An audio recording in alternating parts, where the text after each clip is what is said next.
Olá, tudo bem? Aqui é o professor Elcio Sequete, sou professor do programa de pós-graduação em educação da Universidade Comunitária da região de Chapecó, mas é um imenso prazer e satisfação estar junto novamente com os colegas da rede estadual. Eu sou professor efetivo, continuo sendo efetivo da rede estadual, porém licenciado, e por mais ou menos 10 anos trabalhei na Secretaria de Estado da Educação e certamente tivemos outras oportunidades de diálogo sobre também diversos temas. E hoje o que nos atrai, e aqui estamos para dialogar, é o tema do novo ensino médio e especificamente as temáticas da flexibilização e da integração curricular.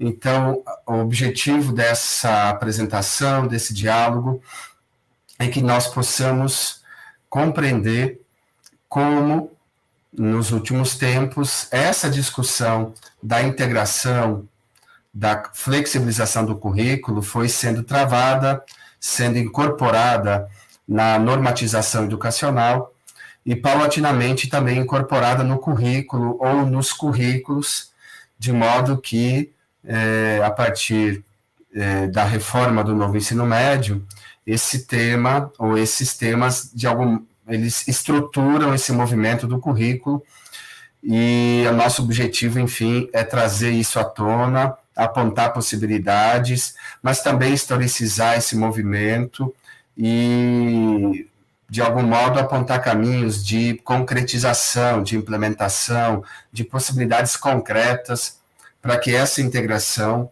de fato, aconteça nesse momento histórico, nessa mudança de forma, de formato do novo ensino médio.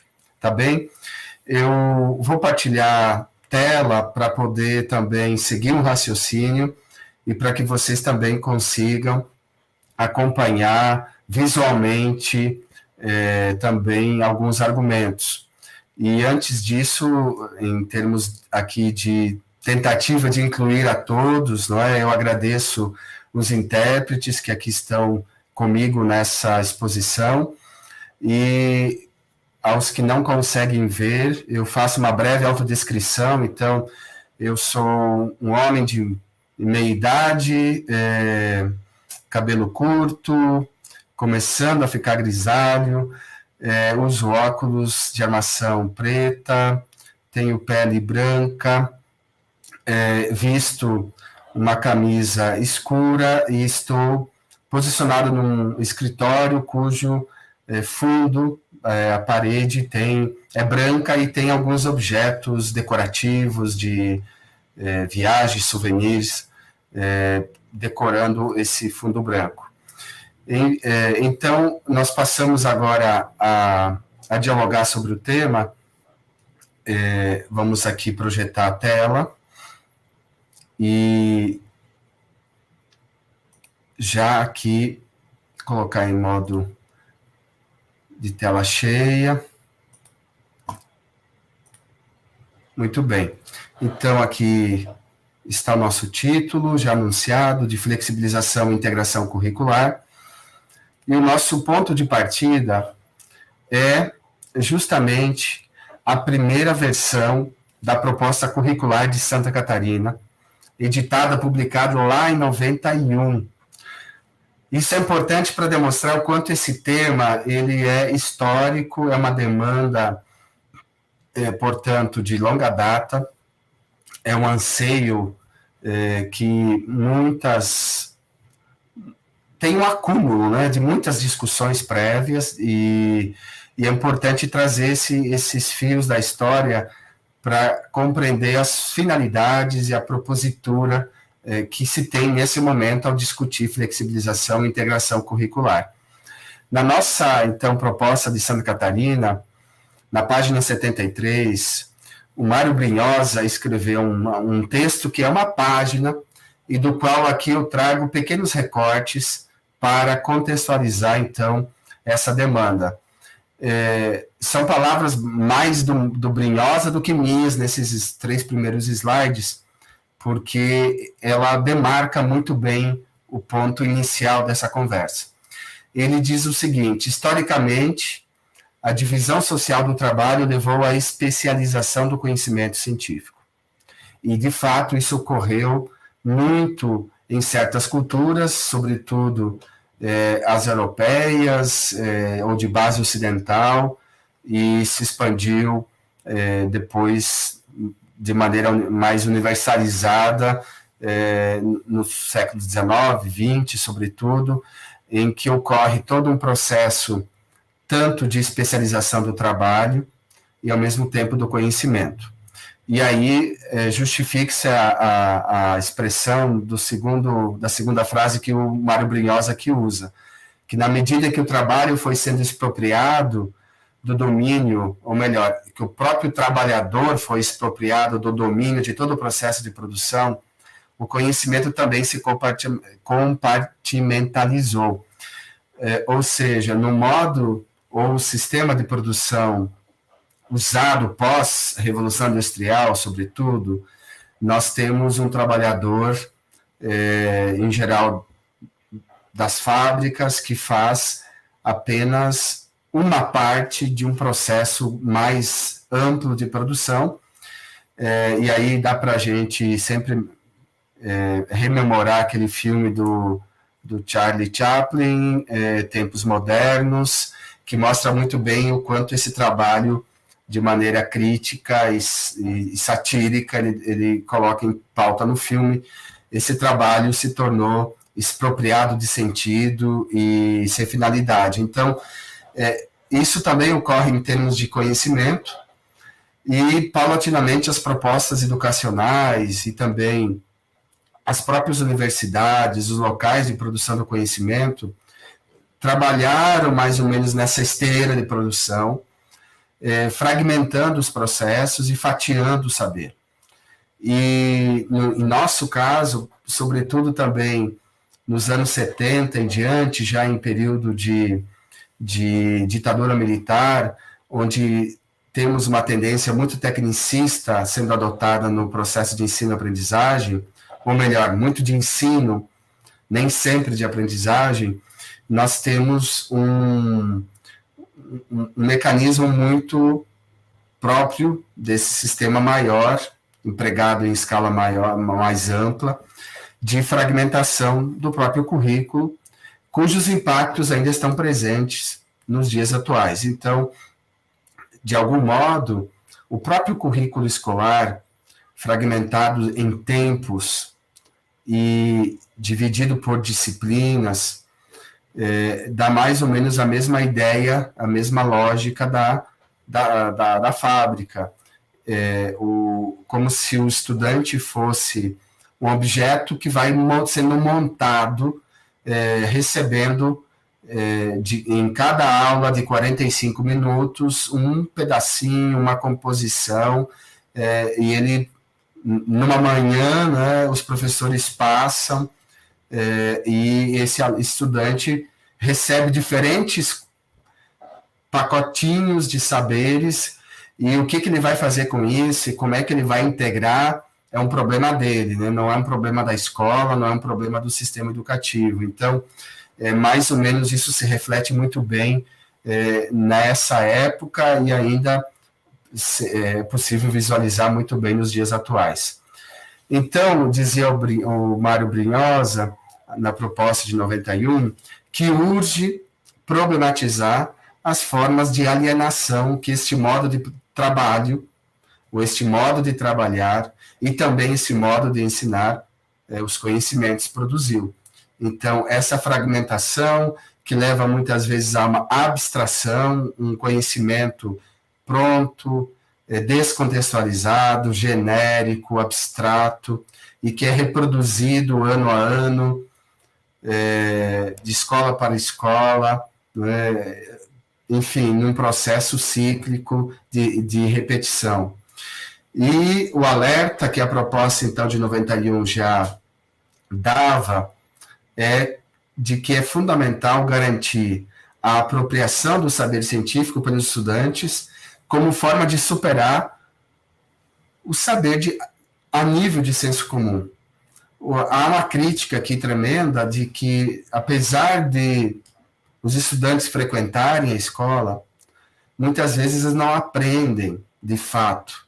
Eles memorizam, repetem, também de forma mecanizada, um saber descontextualizado que não o afeta, que não o transforma, que não muda de atitude e muito menos lhe abre condições de pensar e planejar seus projetos de vida ou ainda de progredir nas etapas posteriores. Então, de algum modo, parece que o mundo da vida e o mundo da escola não conversam, ficam fragmentados.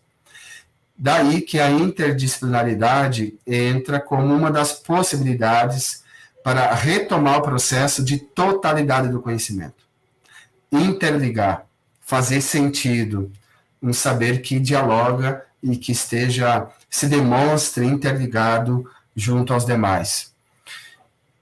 Também, para finalizar essa introdução, a proposta de 91 lembra que o conceito de interdisciplinaridade nada mais é de que uma postura político-pedagógica e não apenas uma justaposição ou apenas uma afinidade entre conteúdos a serem trabalhados, mas que gere uma síntese da totalidade do conhecimento.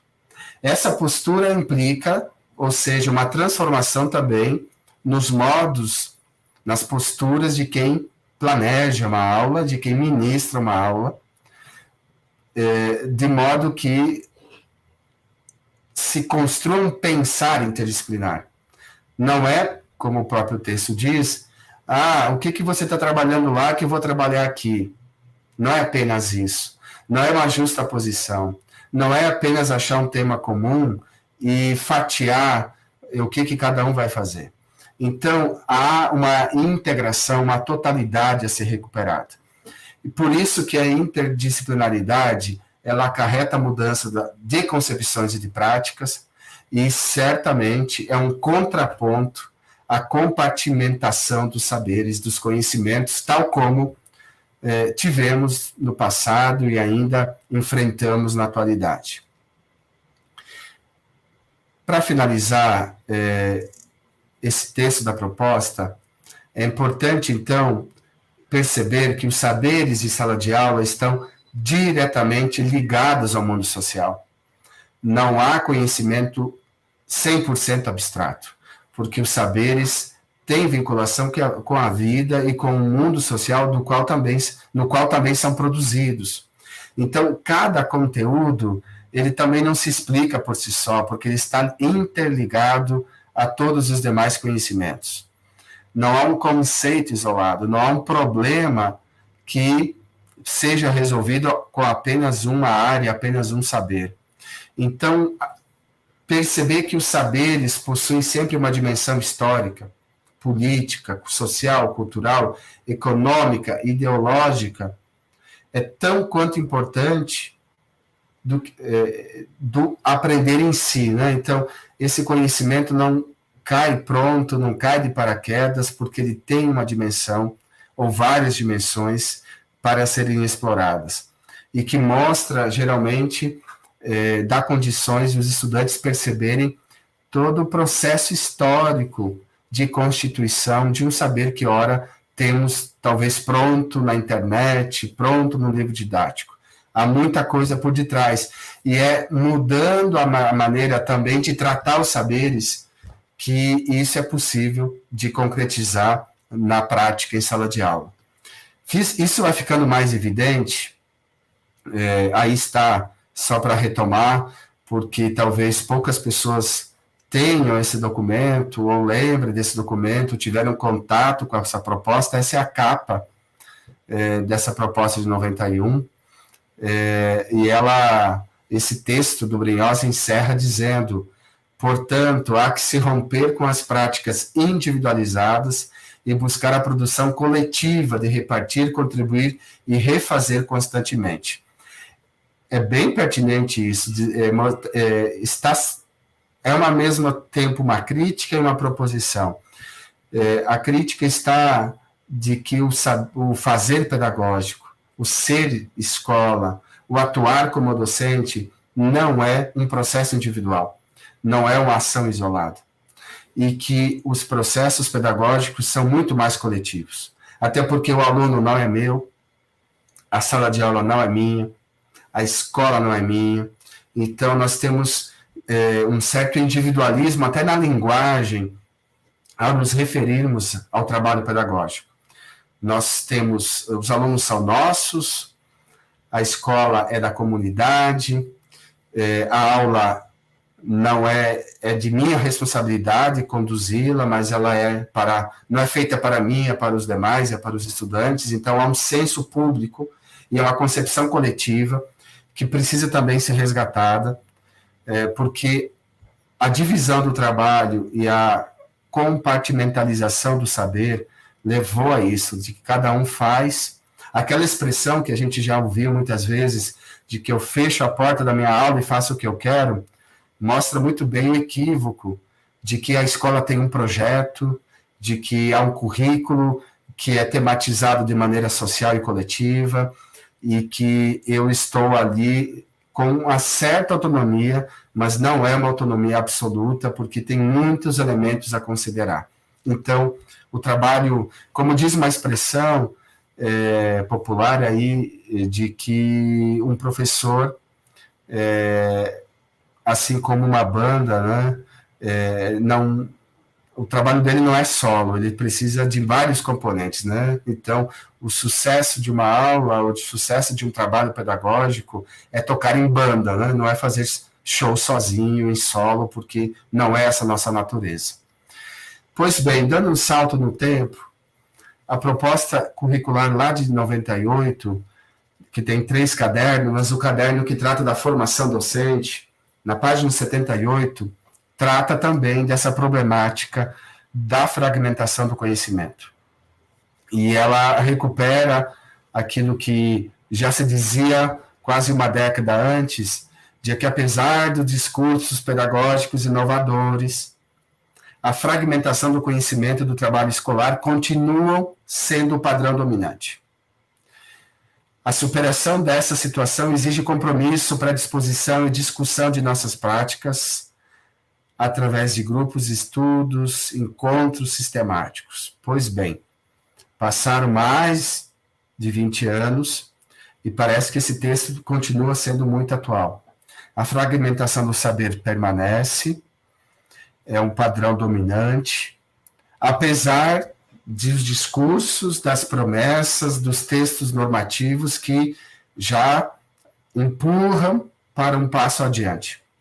Mas nos falta, certamente, os grupos de estudo, colegiados e os encontros sistemáticos. Salvo alguns projetos e programas, tal como o ensino médio inovador, o ensino médio integral, as escolas pilotos do novo ensino médio, que tem um tempo mais sistemático de parada. Essas escolas têm essa oportunidade de dar alguns passos nessa direção. As demais escolas, pelo ritmo e as lógicas dos processos, praticamente vedam, impedem, criam obstáculos para que a gente pare, se encontre e planeje junto. Então, esse é um desafio para isso, essa limitação ser superada ainda nos nossos dias.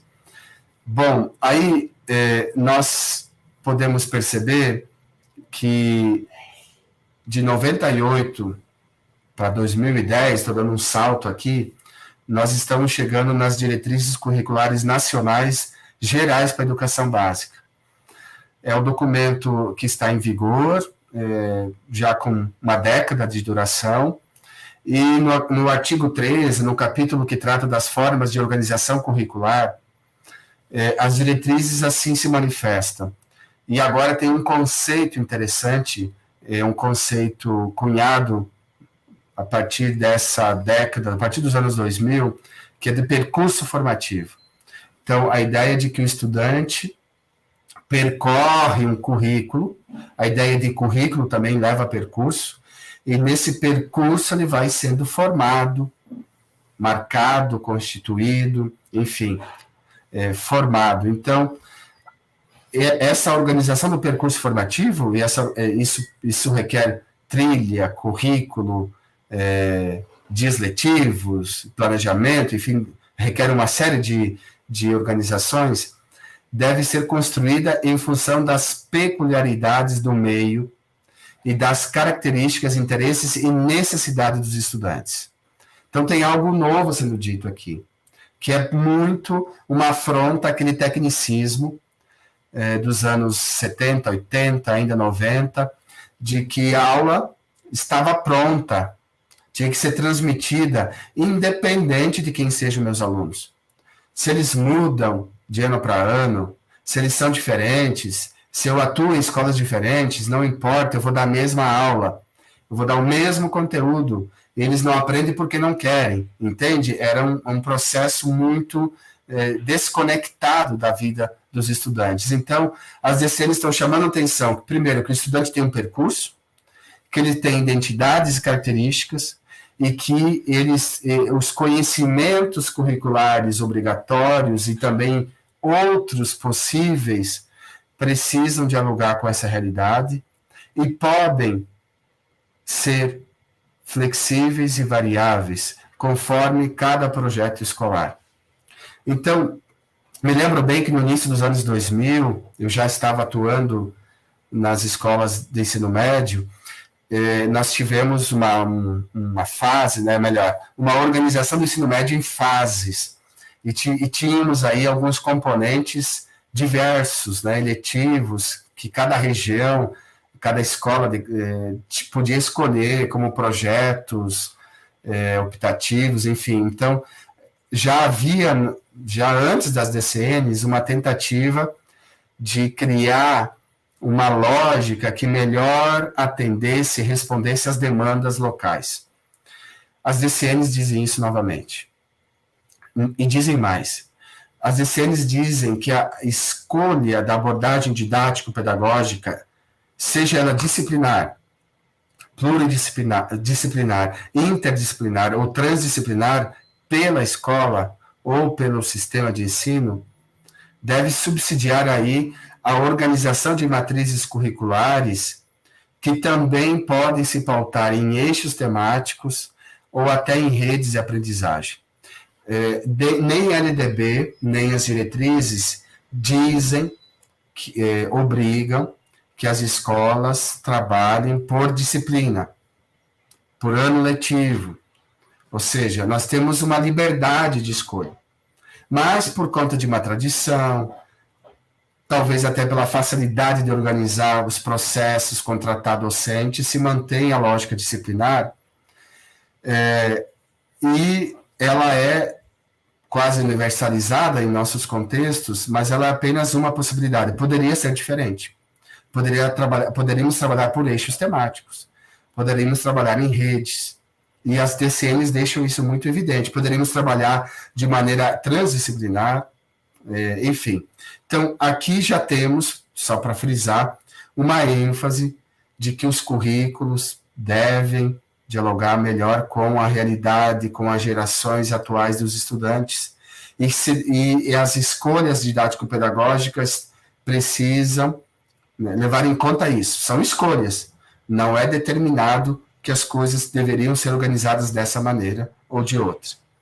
Também a mesma diretriz, no mesmo artigo, trabalha uma outra possibilidade de organizar o currículo por eixos temáticos, como nós vimos, limitando a dispersão do conhecimento e propiciando uma concretização da proposta pedagógica centrada na visão interdisciplinar, buscando superar o isolamento das pessoas e, novamente, a compartimentalização dos conteúdos rígidos.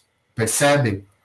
DCN, em 2010, está dizendo que, em 91, Mário Brinhosa, no movimento da primeira proposta curricular de Santa Catarina, já dizia. Isso indica que a demanda por mudança na lógica de organização curricular não mudou, e esse discurso precisa ser repetido, certo? Então, temos aqui uma constatação. As mesmas diretrizes também propõe algumas inovações. Quando elas instituem o que é a Base Nacional Comum, né, e não está... essa Base Nacional Comum ainda não é a BNCC, mas diz o que é comum para todos, para depois falar do que é a parte diversificada. Então, no que é comum, percebam que as diretrizes não nomeiam disciplinas, ou não todas. Eles falam da língua portuguesa, como língua e não disciplina, a matemática como saber necessário à vida, mas não exatamente como disciplina, o conhecimento do mundo físico, natural, da realidade social e política, especialmente no Brasil, aí, e sendo incluído o estudo da história das culturas afro-brasileiras e indígenas. Então, percebem que aqui, mundo físico, está química, física, biologia, geografia, acrescentando aí a parte também da geografia do social, da política, história, filosofia. Percebe? Nós estamos aqui lidando com conhecimentos das disciplinas, mas não nomeando as disciplinas. Aqui a arte entra também na sua expressão macro, enquanto forma de expressão, incluindo a música, que não é disciplina também, é um conteúdo, segundo a LDB. A educação física e o ensino religioso é que, de algum modo, dão uma natureza mais limitada a uma disciplina, um componente curricular. Mas dá para perceber, então, que já em 2010, a ideia de organizar o currículo por temas, por saberes, começa a ganhar relevância em detrimento de marcar os componentes curriculares um a um, ok? Então, acho que isso é uma constatação importante. Aqui é válido registrar, até porque muitas escolas ofertaram, muitos de vocês, professores, professoras, trabalharam com essa modalidade, esse programa do ensino médio inovador. É um programa estimulado, criado pelo MEC, instituído em 2009, mas de fato começou a ser implementado no ano seguinte, se expandir ainda mais a partir de 2012. Então tem uma história aí também de MI. Mas o que é esse programa? Nada mais nada menos que fomentar e incentivar o movimento de redesenho curricular. Possivelmente muitos vão lembrar dessa palavra de redesenho curricular. Se estava aqui fomentando que as escolas de ensino médio que aderissem ao programa pudessem criar um currículo mais flexível, mais dinâmico, mais integral até, porque também aumentava a carga horária nessa oferta, que pudesse contemplar conhecimentos de diferentes áreas numa perspectiva interdisciplinar, e mais articulada à realidade dos estudantes. E essa realidade inclui necessidades, expectativas e projetos de vida. Notem também que o tema do projeto de vida já estava em conversa, em documentos oficiais, desde do finalzinho da década dos anos 2000. Né? Então, percebem aí que o ensino médio inovador nasce com propósito. E esse propósito, inclusive, nos seus desdobramentos, na hora de pensar o redesenho curricular, haviam campos de integração curricular, alguns obrigatórios e alguns optativos. Os obrigatórios, vejam, são esses 4 que estão aí postos. Era o acompanhamento pedagógico, e aí entrava a língua portuguesa e matemática, a iniciação científica e a pesquisa, o mundo do trabalho e o protagonismo juvenil. Então, o programa já estava fomentando uma compreensão, uma circulação de ideias que mostrasse para aquela escola tecnicista, conteudista, de transmissão, independente do desejo da outra parte, independente se o estudante estava vendo sentido, tendo interesse naquilo, estava transmitindo o saber, pronto, muitas vezes, de maneira automática. as diretrizes e o programa de ensino médio inovador estão dizendo, olhem, introduz iniciação científica, pesquisa. Ora, nenhuma pesquisa, nenhum projeto de iniciação científica nasce sem uma pergunta, sem um problema. Então, lancem mão mais de processos investigativos, dialogue mais com o mundo do trabalho, porque ali não faltam problemas, estimule mais os sujeitos a serem protagonistas. Isso já estava nos documentos normativos do ensino médio inovador. Traduzindo já o que, de algum modo, já se encontrava das diretrizes curriculares nacionais gerais para a educação básica, e antecipando que, em 2012, nós teríamos como diretrizes curriculares nacionais de ensino médio já homologadas.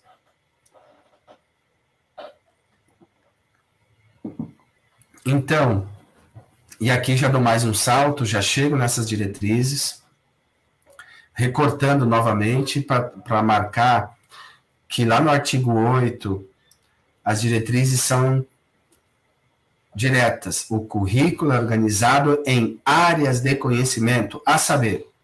E aí estão as 4 linguagens, ou melhor, as 4 áreas. As linguagens, a matemática, as ciências da natureza e as ciências humanas. Observe novamente, as disciplinas, os componentes, eles não estão marcados, as áreas sim. Então, vai crescendo na discussão a compreensão de área de conhecimento, a compreensão de que o currículo pode ser mais flexível e mais dinâmico se for trabalhado nas grandes áreas. E aí tem uns detalhamentos importantes que eu fiz questão de manter aqui. No parágrafo 1º do artigo 8, diz o seguinte: o currículo deve contemplar as 4 áreas de conhecimento, com tratamento metodológico que evidencie a contextualização e a interdisciplinaridade ou outras formas de interação e articulação entre os diferentes campos de saberes específicos. Mais uma vez dito, a preocupação está em como articular os saberes, em como eles fazerem sentidos, como se conversarem. Então, o tratamento didático aqui também, a metodologia das aulas está sendo desafiada a traduzir essa compreensão. E não para por aí. O parágrafo 2º do mesmo artigo ainda diz o seguinte, que as áreas de conhecimento não diluem nem excluem os componentes curriculares, mas elas querem fortalecer as relações entre eles. Que história converse mais com geografia, que filosofia, sociologia e história e geografia também conversem mais entre elas dentro das ciências humanas. E assim nas demais áreas. Então, esse fortalecimento das relações requer contextualização para melhor apreensão e intervenção na realidade, requerendo planejamento, e aqui que está o desafio, requer planejamento e execução conjugados e cooperativo dos seus professores. Não dá para dar show sozinho, tem que tocar em banda mesmo, é a banda das ciências humanas. O que cada um vai fazer? Qual é a estratégia? Quem faz o quê? Como que a gente colabora e coopera juntos? Isso, claro, requer tempo para sentar e planejar, programar. Mas é necessária uma postura de diálogo. Se eu, como docente, ficar sempre fechado no meu componente, na minha habilitação, e não me abro para uma aproximação, para trocar ideias, particular minha aula com o do outro colega, fica difícil avançar.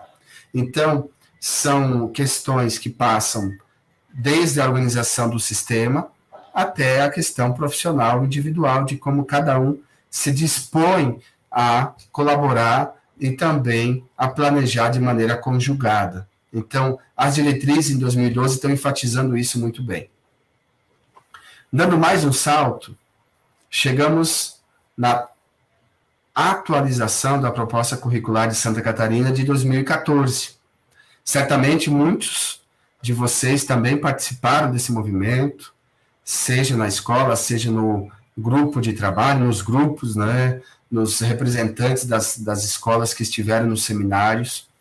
E essa proposta, ela já se organiza, se estrutura em áreas de conhecimento.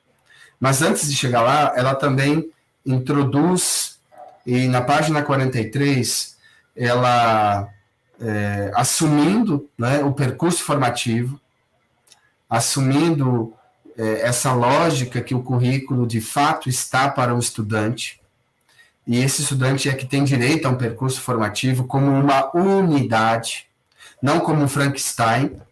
Não há percurso formativo no qual os elementos são jogados e não se articulam, tem que fazer sentido para o estudante.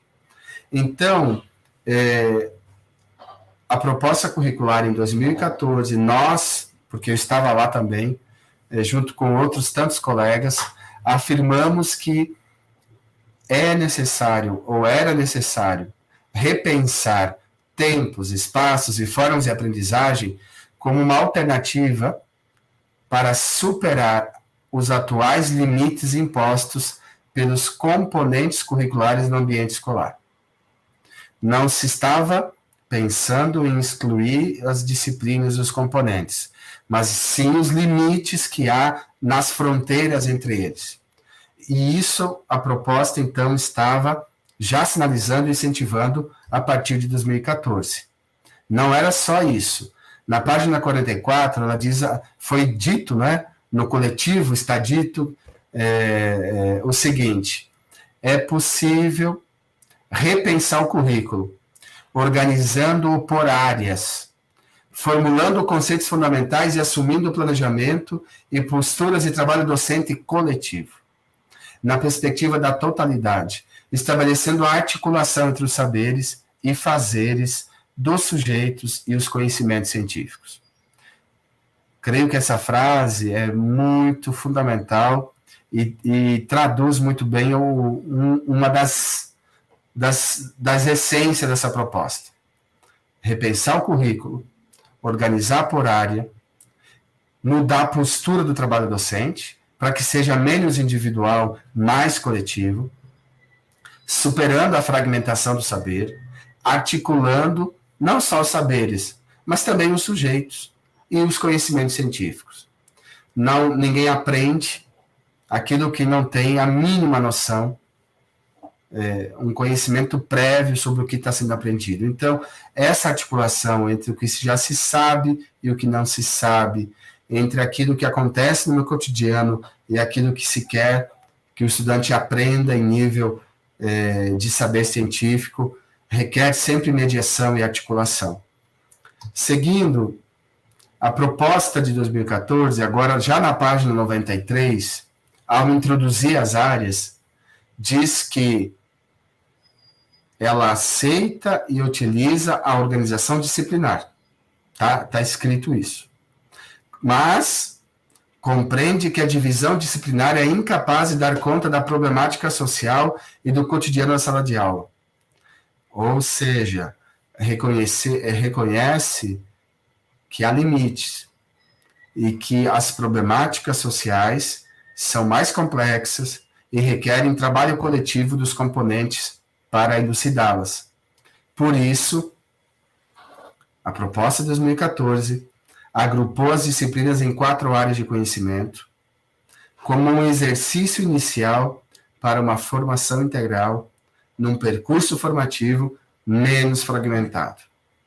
Então, podemos até concluir aqui nesse momento que a discussão iniciada em 91 e que era local, estadual, ela se espraia, não que nós em Santa Catarina tenhamos inventado isso, mas ela está latente em vários contextos, então ela se espraia em nível nacional, é assumida pelos documentos normativos e também é traduzida em nossos documentos locais, assumindo dessa vez já uma organização do currículo em áreas do conhecimento, mantendo as disciplinas, mas buscando registrando, enfatizando que as fronteiras das disciplinas precisam se tornar mais fluídas, o que requer postura, atitude de interdisciplinar.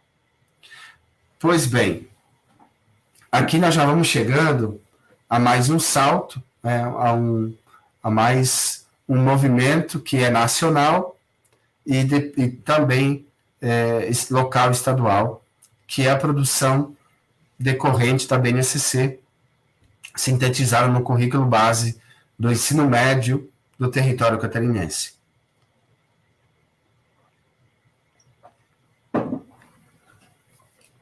Então, é importante agora conectar, né, porque muitas discussões foram feitas e estão sendo feitas, e esse curso que você está assistindo, participando, é mais um momento de discussão para entender esses dois documentos. Mas o que nos interessa aqui é perceber o quanto o tema da integração curricular e da flexibilização está contido nisso, provocando novamente mudanças práticas do trabalho pedagógico nas escolas. Então, de um lado, é importante a gente partir daqui, já pegando o recorte do ensino médio, não trazendo aqui toda as ênfases que também existem para o ensino fundamental, mas pensando só em termos de ensino médio, o próprio desenho que foi aí estruturado via reforma do ensino médio mostra bem como essa proposição, de algum modo, é uma síntese mais avançada daquilo que já vinha sendo proposto há 10, 20 anos. De um lado, organizar o currículo por área do conhecimento. E aí temos as 4 áreas que já em 2012 estavam mapeadas na DCN de ensino médio. Claro que essa DCN foi atualizada em 2018, um pouco antes da BNCC ser homologada. Mas aí está a matemática e suas tecnologias, as linguagens, a ciência da natureza e as ciências humanas. Observem também que tanto a lei da reforma do ensino médio, que alterou a LDB, quanto a BNCC, elas não nomeiam os componentes curriculares. Não é dada a devida ênfase. Tanto que grande parte da polêmica ao redor da reforma do ensino médio foi a possível extinção dos componentes curriculares, certo? Ou até a própria má compreensão acerca da discussão que levou à interpretação de que se estava excluindo os conhecimentos disciplinares, as disciplinas em si. E, na prática, a BNCC, ela considera os componentes curriculares, mas não marcadamente enquanto fronteira. Os saberes dos componentes, das disciplinas, ali estão, mas estão conversando, dialogando dentro de uma área. E, sobretudo, ficam evidentes quando se observa e se leva em conta as competências específicas de cada área e as suas habilidades propostas para cada área desenvolver nos estudantes. Então, logo eu dou exemplo disso, mas aqui, então, nós temos um ápice, talvez, desse movimento, que inicia há muito tempo, de tornar o saber escolar mais flexível, o currículo mais fluido, muito mais ativo para o estudante, menos engessado, menos rígido, menos empacotado, porque essa é a crítica que está no fundo. Se não bastasse a reforma do ensino médio, a BNCC e, por conseguinte, o currículo básico catarinense, precisam organizar os currículos considerando a parte comum, 1.800 horas, e a parte flexível, 1.200 horas. A parte flexível é um passo à frente do que o próprio MI, o Ensino Médio Inovador, já apresentava antes. e que depois o IMIT, né, o ensino médio integral, também o traz agora mais recentemente. Então, a ideia de que não é possível trabalhar um currículo único para todo mundo, no Brasil inteiro, se traduz numa certa flexibilização. Se antes nós tínhamos 2, 3, 4 modelos de ensino médio e que eram replicados país afora, a partir da BNCC e da reforma, nós temos modelos diferentes, e inclusive há possibilidades de que as escolas tenham currículos diferentes, singulares. No caso agora de Santa Catarina, que as escolhas das disciplinas eletivas da escola A exatamente não vão coincidir com as eletivas da escola B. Há uma flexibilização e não há uma padronização disciplinar, por exemplo. Por isso que, para bem entender a BNCC, precisa entender a lógica que está aí sob a forma de áreas do conhecimento. Então, organizando essa construção, que se traduz nesse quadro que forma um todo. Essa é a lógica que estrutura a BNCC. A formação básica, que é comum para todos, mas em áreas do conhecimento. Isso significa que, de algum modo, há liberdade para que as redes de ensino acrescentem disciplinas ou retirem, se for o caso. Podem também alternar, em vez de disciplinas, trabalhar por eixos, por unidades temáticas, por redes, percebem? A liberdade está lá, assegurada na LDB, e poderia se desenhar currículos desse jeito. Mas tem algo que é comum. São os saberes previstos pelas habilidades dentro de cada área e as suas competências, e também a necessidade que essa formação geral básica dialogue com os projetos de vida dos estudantes. Esse diálogo implica em fazer sentido os saberes terem vinculação com problemáticas da vida pessoal, acadêmica, profissional e cidadã. E há também a parte flexível, complementando isso, que é os itinerários em si, em Santa Catarina, que são as trilhas, e as unidades letivas, que dão esse caráter de uma certa escolha para o estudante, para que ele também possa priorizar algumas demandas ou interesses pessoais dentro de uma certa possibilidade de oferta. Não é uma oferta assim, de 1000 possibilidades para todo mundo. Tem limites estruturais, tem limites geográficos, escolas que estão, municípios que têm apenas uma escola, por exemplo, tem limitações na oferta, nas escolhas de trilha ou de itinerários. Porém, já é alguma coisa, já é uma possibilidade de criar trajetórias e percursos diferenciados. Então, esse é o propósito enquanto finalidade pedagógica, teórica, que está por detrás desse movimento. E aqui vamos para exemplos. Quando, aqui eu peguei, por exemplo, a matemática para ilustrar, quando nós olhamos para a matemática, aqui é BNCC, competências específicas.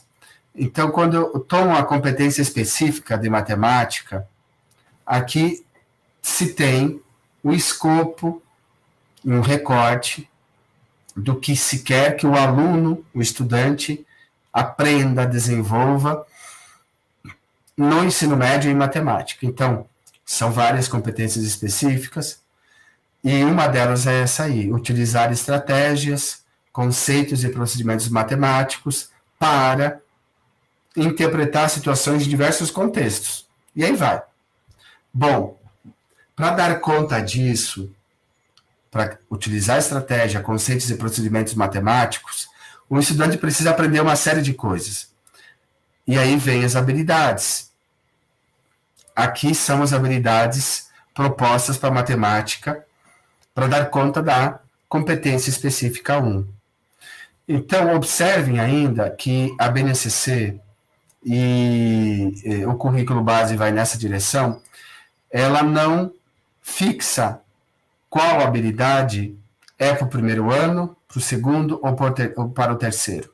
Isso também é flexível. Isso também vai agora ficar sob a escolha das escolas, ou sob uma organização, quiçá regional, dessas escolas. Então, se a habilidade 1 vai ser trabalhada no primeiro ano ou no terceiro, é uma escolha. E essa escolha também não é um acaso, tem um propósito, nós, professores, precisamos fazer escolhas pautadas em critérios, seja em critério de progressividade, de complexidade, por identificar habilidades que são mais basilares, outras que são mais complexas, outras que são complementares, enfim. Então, quando se parte de um currículo que agora, em vez de ter uma lista de conteúdos, se tem uma lista de habilidades, e essas habilidades evocam, requerem conhecimentos, conceitos para que sejam desenvolvidas, há um processo que se abre muito diverso. O modo como um professor de matemática vai trabalhar a habilidade 05 na escola A, e o outro professor vai trabalhar a mesma habilidade na escola B, pode ser totalmente diferente. O processo, o planejamento, a metodologia adotada. Importa que, ao final, esses estudantes utilizem noções de transformações isométricas e transformações homotéticas para construir figuras e assim por diante. O resultado, claro que o processo importa e é acumulativo no resultado, agora o como, o meio, a maneira de fazer é muito diversa. Então, abre possibilidades, não está engessado nesse sentido. O que está posto é que todos os estudantes precisam, têm direito a desenvolver essas habilidades. Mas o caso da matemática, como ela é uma área e componente ao mesmo tempo, é mais, entre aspas, fácil de compreender. Mas quando a gente parte para outras áreas, que tem vários componentes, tende a ficar um pouquinho mais complexo. Então, eu trago aqui o exemplo de ciências humanas agora. Aqui, tomei como ilustração a competência específica 2, que requer que, ao final do processo, os estudantes analisem a formação de territórios e fronteiras em diferentes tempos e espaços, mediante a compreensão das relações de poder que determinam as territorialidades e o papel geopolítico dos Estados-nações. Veja lá, isso não é pouca coisa. Que alguém egressa do ensino médio, analise como se formam territórios, como se formam fronteiras em diferentes tempos e espaços, tendo aí como meio para compreender e analisar as relações de poder, que são muitas vezes determinantes das territorialidades e até do jogo geopolítico dos Estados-nações. Pois bem, é complexo e amplo, e para isso se tem um número X de habilidades. Então, aqui temos 5 que estão desdobrando aquela competência específica. Qualquer uma dessas habilidades continua sendo complexo. No ensino médio, nada é simples. É complexo porque precisa consolidar as aprendizagens. E isso significa que, ao final do ensino médio, esses estudantes consigam dar conta desses verbos que estão aí. E esses verbos não são qualquer coisa. Analisar e caracterizar, analisar e avaliar, comparar e avaliar, analisar. É o que mais tem no ensino médio, habilidades de análise. Até porque para analisar o sujeito precisa de muitas operações cognitivas prévias. Para fazer uma boa análise eu preciso identificar, comparar, fazer relações, diferenciar, talvez até sintetizar, extrair, para poder avaliar e extrair disso um processo analítico. Então, o que chama atenção aqui? É que o currículo que está na base, ele coloca os componentes curriculares para desenvolver as habilidades. E não é o contrário. Não é os componentes que ditam o que deve ser ensinado. Não. É o que deve ser desenvolvido, que requer a ajuda dos componentes para que seja aprendido. Então, esse processo invertido muda toda uma lógica e requer, obviamente, um planejamento integrado. Porque essa habilidade, vamos pegar aí a primeira, que é a primeira da segunda competência específica de ciências humanas e sociais aplicadas, que pode ser trabalhada de primeiro a terceiro ano. Então, aqui é necessário que todos se vejam aí. Que história, que geografia, que filosofia e sociologia consigam se reconhecer dentro dessa habilidade. Ah, mas como é que fica aquele conteúdo que eu sempre trabalhei no primeiro ano? Está em suspensão. Não é porque você sempre trabalha no primeiro ano aquele saber que ele se justifica por si. Qual é a finalidade? Então, a BNCC está reorganizando essas práticas, as nossas lógicas de ensino, para dar conta de habilidades específicas, as quais são consideradas como essenciais que o sujeito domine ao término da educação básica. Então, voltando para o número 1, se a gente perceber que, para dar conta dessa habilidade, o sujeito precisa analisar, caracterizar as dinâmicas das populações, é um conceito. Das mercadorias, outro conceito. Do capital, outro conceito. Em diversos continentes, abriu para a escala global, com destaque para a mobilidade e fixação de pessoas, grupos e polos. Bom, aqui é outro conceito. Mobilidade, fixação. Em função de eventos naturais, políticos, econômicos, sociais, religiosos e culturais. Ou seja, tem vários eventos causadores dessa mobilidade e influenciadores das dinâmicas das populações, das mercadorias e do capital. De modo que, ao final disso, os estudantes compreendam e posicionam-se criticamente em relação a esses processos e as possíveis relações entre eles. Ora, essa habilidade ilustra muito bem o quanto a história, a geografia, a filosofia e a sociologia estão aqui em função de uma habilidade e que não é uma habilidade apenas, é um ato cognitivo. Se espera que ao final desse processo um estudante analise, caracterize, compreenda e posiciona-se. Não é para ir para a escola para passar de ano. Ou aprende ou não aprende. Não é um faz de conta. Então, a habilidade é complexa, requer planejamento. Qual que é a pergunta a partir de uma habilidade dessa? O que nós, professores da área de humanas, por onde nós começamos para desdobrar uma habilidade dessa? Quem faz o quê?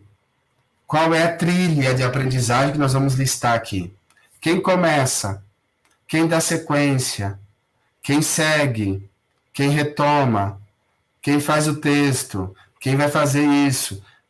Há que haver uma integração. Não tem como um individual dar conta de uma habilidade complexa dessa. Então, a BNCC, e por conseguinte o currículo básico catarinense, porque essas habilidades estão lá, não se traduz de maneira isolada. Não é possível operacionalizar fazendo tudo sozinho e de maneira automatizada como antes. Então, há um desafio tremendo e que, dada a minha experiência com formação com outros grupos, sobretudo grupos de professores de escolas de ensino médio aqui da região de Chapecó, de São Lourenço do Oeste, me parece que o ponto de partida, que é o dificultador ou facilitador para um planejamento integrado, é interpretar uma habilidade. E, ao interpretar a habilidade, se reconhecer ali. Eu, educação física, onde estou? Ah, está ali, isso tem a ver comigo. Eu, ciências, biologia, tem a ver comigo, isso. Ou seja, eu me reconhecer nas habilidades. Repito, as habilidades não estão focadas na lista tradicional de conteúdos que sempre se ensinou. Ao contrário, está refazendo essa lista, colocando ela em movimento, embaralhando aquela divisão rígida para que os sujeitos desenvolvam um rol de habilidades, e que não é pouca coisa. Então, voltando ao exemplo anterior de ciências humanas, é necessário que a gente entenda essa habilidade para desdobrá-la. Por exemplo, analisar e caracterizar é a ação cognitiva que se quer que o estudante faça. Quem vai analisar não somos nós. Nós vamos criar estratégia para que meus alunos, nossos alunos, analisem e caracterizem. O quê? Populações, mercadorias, capital, mobilidade, fixação de grupos humanos. Aqui estão conceitos essenciais. Quem trabalha com populações? Geografia. Quem trabalha em história? Quem trabalha com mercadorias e capital? Sociologia, geografia, história, filosofia. Aí a gente vai se vendo que é difícil ficar fora. Quem trabalha com mobilidade humana? Aí entra os territórios. Né? Mas essa mobilidade humana não acontece por um movimento só espontâneo. Tem a ver com o quê? Com acontecimentos políticos, religiosos, sociais, culturais. Ou seja, aqui eu vejo história, eu vejo geografia, eu vejo filosofia, sociologia. É preciso que cada um se veja nessas habilidades para poder sentar e aí sim planejar. Então, a pergunta que está posta aí é, que componentes curriculares estão aqui presentes? Todos de ciências humanas. Até o ensino religioso, que não faz parte do ensino médio, mas que é um componente das humanas no fundamental, está aqui, tem contribuições aqui. Se tivéssemos um componente de antropologia, podia estar aqui também. Então, a base e o currículo base acabaram por traduzir sobre uma forma, podia ser de outra forma, mas está posto, então, a forma das habilidades e competências como uma maneira de produzir maior integração, flexibilização curricular. Repito, para desenvolver uma habilidade como essa de ciências humanas, como o coletivo da Escola A vai encaminhar, é único. A Escola B, que tem um outro coletivo, que tem outras experiências e outras trajetórias e percursos formativos, ele vai encontrar um outro caminho para trabalhar isso. Pode ser que numa região A, o ponto de partida vai ser um trabalho com imigrantes. E aí trabalhar a mobilidade das pessoas para depois chegar nas mercadorias e chegar no capital. Mas pode ser que em outro lugar, dada a conjuntura fabril, as pessoas trabalham tem muitas fábricas, é muito industrializada. Ali você parta do comércio, aquilo que é produzido na minha cidade vai para onde? Essa mobilidade indica o quê? Então, os pontos de partida, os pontos de chegada, o meio do caminho, as estratégias didáticas, o trabalho pedagógico em si, é muito aberto. O que importa é desenvolver a habilidade que aí está posta. E não tem como fazer isso sozinho. É preciso sentar, é preciso trabalhar em equipe, é preciso... eu vou parar de compartilhar a tela aqui. É preciso... Isso. Sentar. Eu tenho dito nas minhas formações que as horas de planejamento são sagradas, porque se nós não aproveitarmos ela para, de fato, extrair detalhamento de como nós vamos fazer, muito difícil depois integrar em conversas de corredores, no intervalo de aula. É um momento único de planejamento, sentar, se possível porque nem sempre as escolas têm essa condição. Eu sei que nas escolas pilotos havia uma carga horária bem interessante, que dava condições dessa sentada.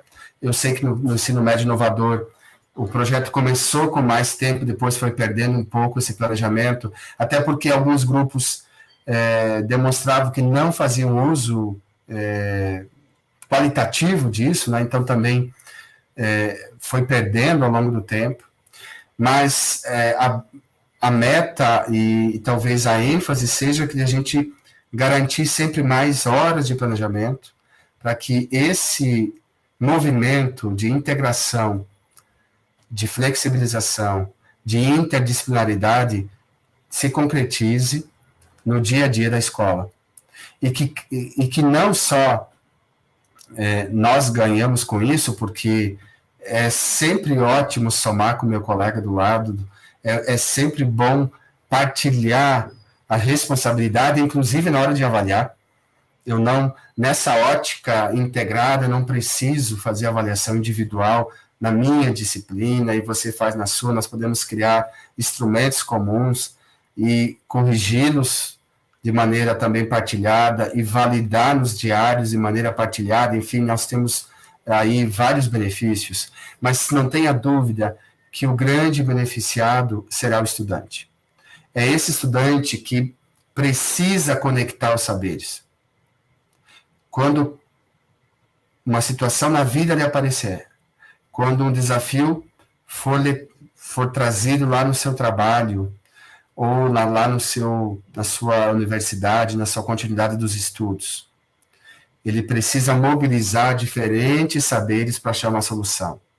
Não são os saberes isolados, pontuais, super recortados, que lhe darão condições para isso. É essa integração, e essa rápida integração neural, inclusive. Então, esse movimento está dado.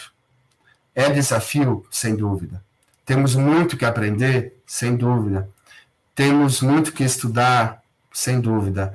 Mas a primeira mudança é querer mudar. A atitude mais interdisciplinar, de eu me abrir para entender melhor a aula, os conhecimentos da área outra, do componente outro, soma, faz diferença, modifica os processos, altera minhas perspectivas do trabalho pedagógico. Enfim, eu finalizo por aqui, espero que essa abordagem tenha sido proveitosa para você, que tenha lhe ajudado a dar mais um passo rumo a uma integração curricular e uma interdisciplinaridade no trabalho pedagógico. Certamente haverão outros palestrantes nesse mesmo curso que retomarão esse tema ou mencionarão esse tema, e imagino que uma temática chama a outra e as coisas vão se interligando, e esse é o objetivo para que, na prática, os processos pedagógicos também ganhem vida, se modifiquem, sejam mais interessantes, ativos, e que os estudantes sejam também protagonistas desse processo. Deixo o meu abraço a você, força na caminhada, ser professor, ser professora é sempre um desafio, mas, ao mesmo tempo, sabemos da função social que possui, sabemos que é uma escolha, ninguém está aqui na escola, no trabalho, obrigado, são escolhas de vida, são projetos de vida também que estão em jogo, mas são atuações que marcam, que fazem a diferença na sociedade, na formação, nos percursos formativos dos nossos estudantes. Então, força, coragem e um grande abraço e até uma próxima oportunidade.